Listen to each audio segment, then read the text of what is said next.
কি আশ্চর্য!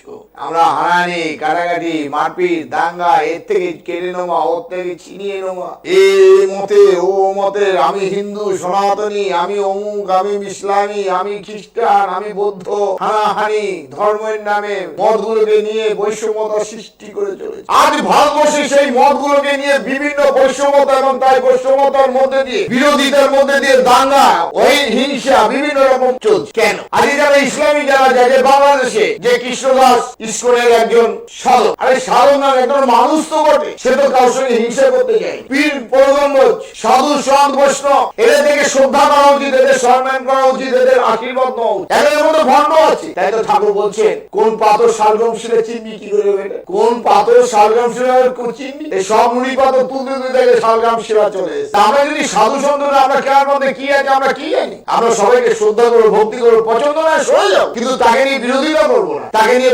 অপব্যাখ্যা করবো না, তাকে নিয়ে ব্যঙ্গ করতে যাবো। পছন্দ না হতে পারে তার থেকে সরে যাওয়া ভালো, তার থেকে সরে থাকা ভালো। কিন্তু আজ যে ঘটনা ঘটছে, এই সনাতন ধর্ম করে ইসলামদের একটা উগ্রপন্থী যারা ইসলামকে মানে না, এরা ইসলামী হতে পারে না কখনো। একটা আমের গাছে যদি সেই ডালে যদি প্রচুর ফল হয়, সেই ডালটা আবার উঁচু হয়ে যায় না, সমান থাকতে পারে না, সে ঝুঁকে যায়। যার মধ্যে জ্ঞান সঞ্চার হবে সবসময় বিনয়ী হবে, কারণ ধর্ম তাকেই বলে যা ধারণ করে।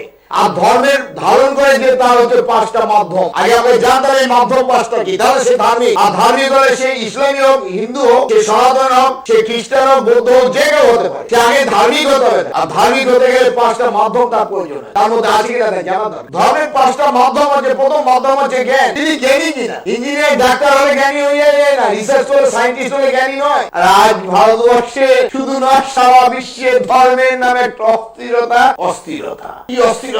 কেউ বলছে আমি হিন্দু, কেউ বলছে মুসলমান, আমি মুসলমান, আমাদের সাম্রাজ্য, কেউ বলছে আমি বুদ্ধিস্ট, খ্রিস্টান, জৈন। কিসের ধর্ম? এটা ধর্ম? বড় বুদ্ধিজীবীরা বলে এটা নাকি ধর্ম।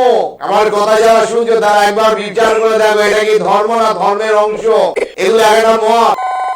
আজ থেকে 5200 বছর আগে চলে যাও, যেখানে কোনো মত ছিল না, একটাই মত ছিল সনাতন। যে সনাতন মতে বলা হতো মেয়েদের দেবী বলে সম্ভাষণ করা হতো, দেবী, পুরুষদের আর্য বলে করতো। আর সেই 5200 বছর পরে নতুন সভ্যতার বিকাশ পেয়েছিল, 1000 বছর লেগেছিল। 4024 বছর আগে যে সভ্যতা গড়ে উঠেছিল, সেই সভ্যতায় যিনি প্রথম এসেছিলেন তার নাম হচ্ছে জরথুস্ত্র মহাত্মা। তার মতের নাম হয়েছিল ইহুদি মত। ভালোভাবে চিন্তা করো, ইহুদি মত। তখন তার মতকে যারা সমর্থন করেছিল তারা ইহুদি হয়েছিল, ইহুদি ছিল। তার একটা মত ছিল। মহাত্মারা কলিযুগে প্রচুর মহাত্মা। জরথুস্ত্র চলে যাওয়ার পরে আরো 1000 পর, আজ থেকে 3024 বছর আগে যিনি এলেন তার নাম হচ্ছে মুসা। সেই মহাত্মা মুসার মত অনুসারে তার নাম হলো পার্সি। সেই মতের সমর্থন ছিল, এই মতের সমর্থন করেছিল। তার আগে পার্সি মত প্রতিষ্ঠা পাওয়ার আগে সবাই ইহুদি ছিল। ইহুদি প্রতিষ্ঠা আগে সবাই সনাতন ছিল, সনাতনী ছিল, সনাতন ছিল। পার্সি। মুসা হলো তার ধর্ম।